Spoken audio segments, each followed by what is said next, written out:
technology, engineering, and maths. Robotics influences every factor of job and home today. It has potential to certainly renovate lives and work techniques, boost efficiency and safety degrees. In the near future, in the next 15 to 20 years, more than 70% of jobs will be automated. My aim to introduce robotics in early years education is a fun path to bring STEM to life and education of children.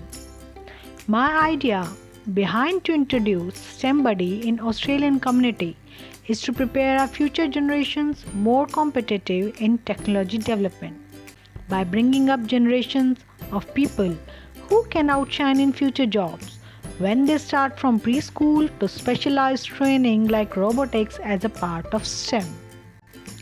I am Seema Grover, an instructor and co-founder of STEMBuddy Education Australia and former STEM teacher.